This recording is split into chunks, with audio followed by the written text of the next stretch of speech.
Hello, this is Talon with Old Guy Stuff, and if you're having difficulty making your graphs look just right on your graphing calculator or your graphing calculator emulator for your phone, then this video is probably going to help you out.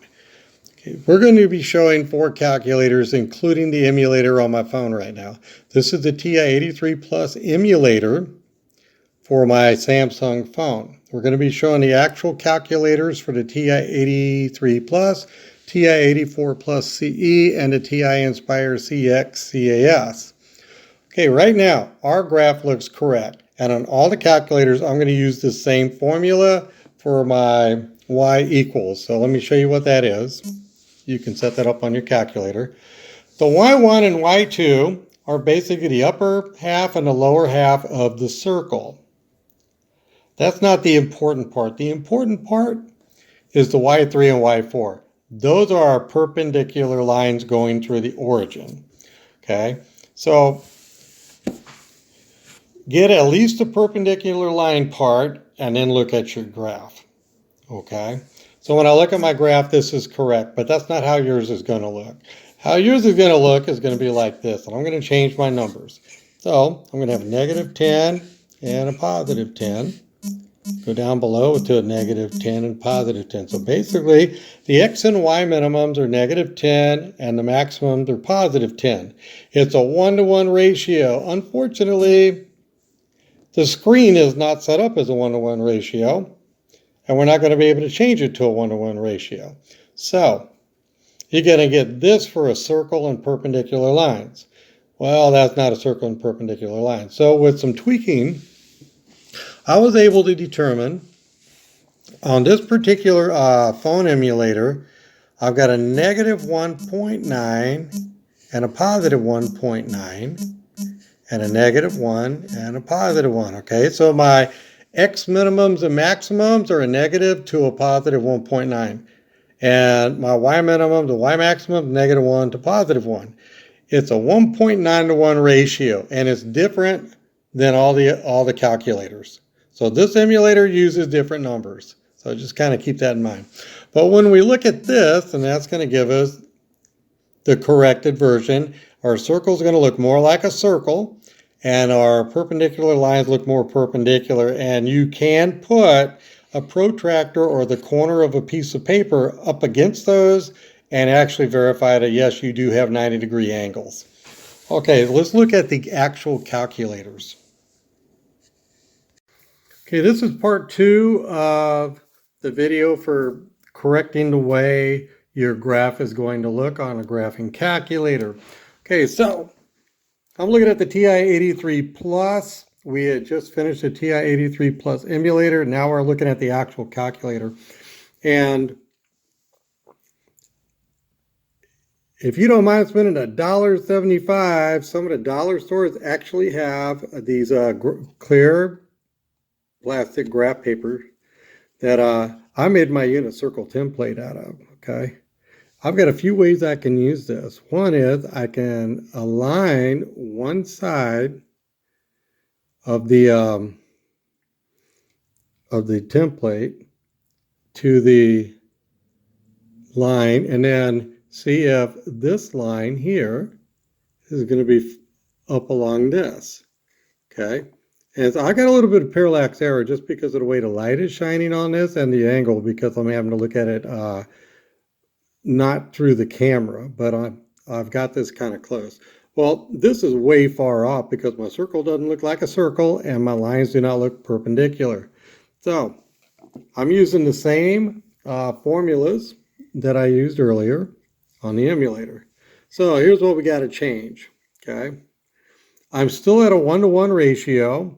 Even if it wasn't 1, which makes it all look bigger, it was negative 10 to positive 10 all the way around. So it would just look smaller for the circle, but it still wouldn't look like a circle. So on this one, the ratio is 1.5 to 1. So let me set up the negative 1.5 and positive 1.5. Now when I showed a graph on this, it should look more correct.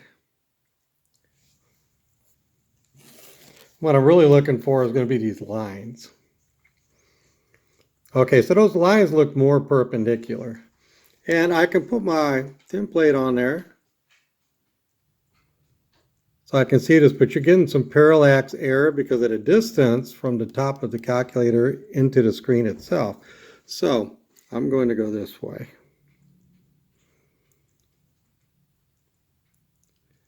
And when I do this, it's flush on, at least from my personal perspective.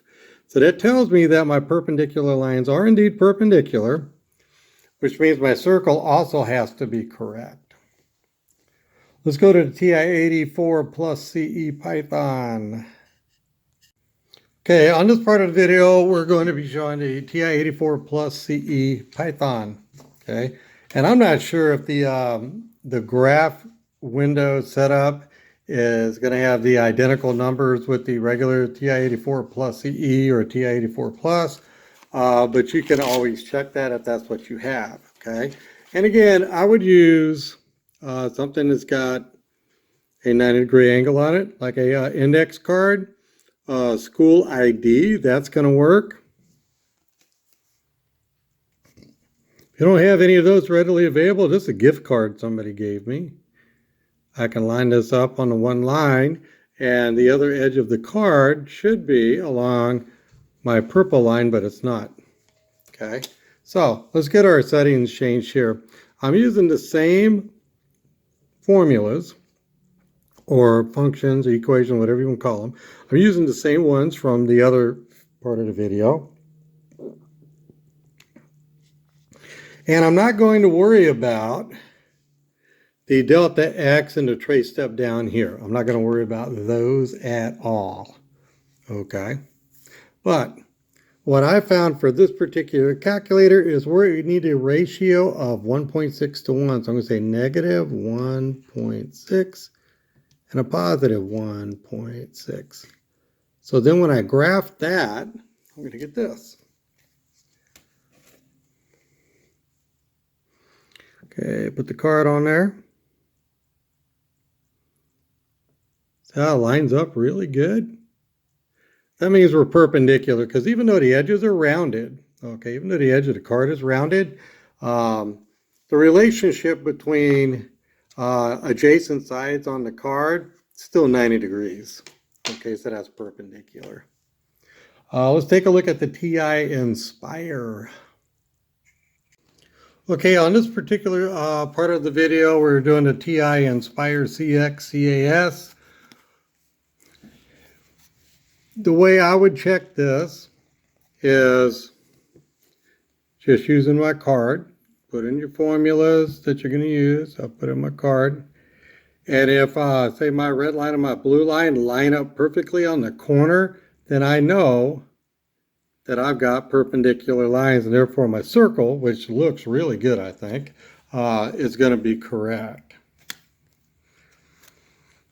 Now, the numbers on this, this is actually 1.5 to 1, because 10 for negative 10 and positive 10 is 1.5 times the negative 6.67 and positive 6.67. So basically, this number is 2/3 of this number, or you could say this one is 1.5 times that. Hopefully this video has helped you out on getting your calculators set up and checking to make sure that your perpendicular lines and circles and things like that are going to look correct. This has been Talon with Old Guy Stuff. Hit like and subscribe. Have a safe, happy, peaceful, wonderful day, and goodbye.